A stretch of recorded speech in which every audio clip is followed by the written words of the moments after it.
Have you ever felt like you're running at full speed but going nowhere?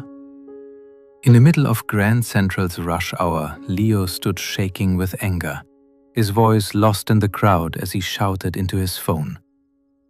In a moment of pure frustration, he kicked a wooden bench hard, watching his coffee splash across the floor like a wasted dream. He was supposed to be in control of his life, but right now it felt like the world was driving him straight into the ground. Leo slumped onto the cold metal bench, his shoulders heavy with a weight that had been building for years. He sat there, staring at his shoes, and began to count the people who'd ruined his life. First, there was his boss, the man who took all the credit but gave him nothing but extra hours. Then there was his ex-girlfriend, who'd walked away exactly when the road got rocky. He thought about the economy, the rising rent, and a world that never seemed to give him a fair chance. And now, even the train was late. "Why does everything always go wrong for me?" he whispered to the ground. He felt like a small piece of driftwood lost in a vast, dark ocean. No matter how hard he tried to swim, the current always decided where he would end up. He felt like he had no say in his own journey. The wind blew and he moved. Someone pushed and he fell. He was just a passenger, sitting in the back seat of a car he was supposed to be driving, watching as strangers took turns at the wheel. The air in the station felt thick and suffocating. Every loud announcement and every rushing face was a reminder of his own powerlessness. He was stuck in a cycle of if only. If only the boss was better. If only she had stayed. If only the world was different. He was waiting for something outside of himself to change so that he could finally be happy. But as the minutes ticked by, he realized he was losing himself in the noise. He was a man drowning in a sea of blame, waiting for a shore that felt further away with every breath. Leo did not notice the old man sitting down next to him at first. The man wore a faded railway uniform with a small silver pin on his lapel. His name was Samuel. He didn't offer loud advice or judgment. Instead, he quietly pulled a clean napkin from his pocket and held it out toward Leo's coffee-stained hands. Leo looked up, blinking through his frustration. He took the napkin, and the silence of the old man acted like a cool breeze on a hot day. The frantic energy of the station seemed to slow down. After a few moments, Samuel looked out at the empty tracks and spoke in a voice as steady as an old oak tree. "It is a heavy thing, isn't it?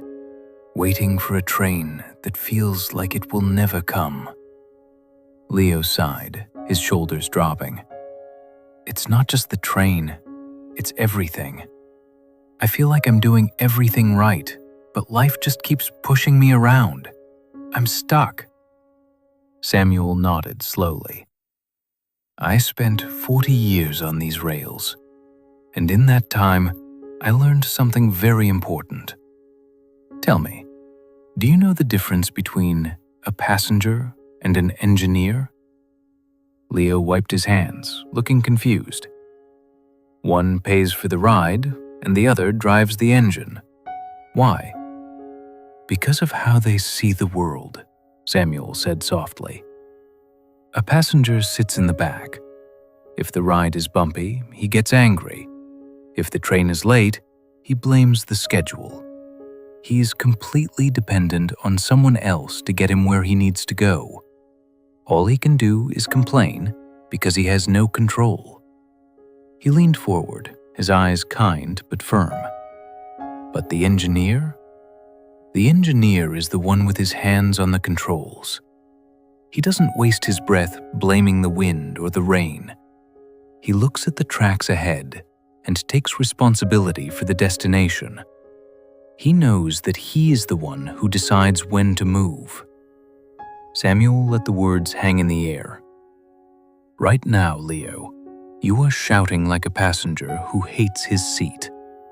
But this is your train. Why are you letting everyone else drive it for you?" Leo stared at the old man, certain he had misheard. You want me to do what? Samuel pointed a steady finger at the wooden bench Leo had kicked moments ago. Stand up, he said calmly, and say sorry to that bench. It was only trying to give you a place to rest, and you treated it like an enemy. That's ridiculous, Leo snapped, his face flushing. It's just wood and metal. It doesn't have feelings. Neither does the anger you are carrying, Samuel replied, his voice as steady as a quiet stream. But it is consuming you anyway. Go on. Apologize to the bench for using it to vent for mistakes it did not commit. Leo felt the eyes of a few commuters on him. He felt silly, almost childish. But there was something in Samuel's gaze, a deep, unshakable peace that made him move. He stood up, walked to the bench, and looked at the scuff mark from his shoe. He took a deep breath and whispered, I'm sorry. As he sat back down, a strange thing happened. The tightness in his chest began to loosen. The loud, chaotic noise in his head started to fade into a hum. Do you feel that? Samuel asked softly. That is the feeling of taking your power back. You see, Leo, every time you blame your boss or your ex or the economy for your pain, you are handing them the keys to your life's engine. You are telling them, I will only be happy if you behave.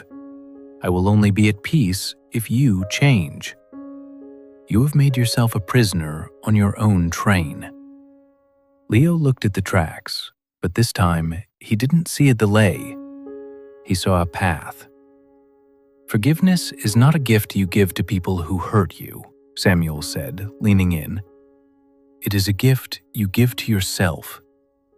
It is the act of walking into the front of the train, sitting in the driver's seat, and saying, from now on, I decide where we go.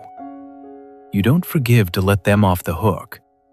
You forgive to reclaim the wheel. Leo sat in silence, watching the dust motes dance in the station light. For the first time in years, he didn't feel like a victim of the wind. He felt like the one who could finally catch it. As the train finally pulled into the station, Leo didn't rush. He stepped on with a quiet smile, looking at the world with new eyes. He was no longer a passenger waiting for permission to be happy. From this story, we learn that peace is a choice we make at the controls. Your life's train has only one driver's seat. Never let anyone else sit in it. Comment, I am the driver, if you are ready to reclaim your power today. Follow to master your journey. Stay calm and remember, you hold the wheel.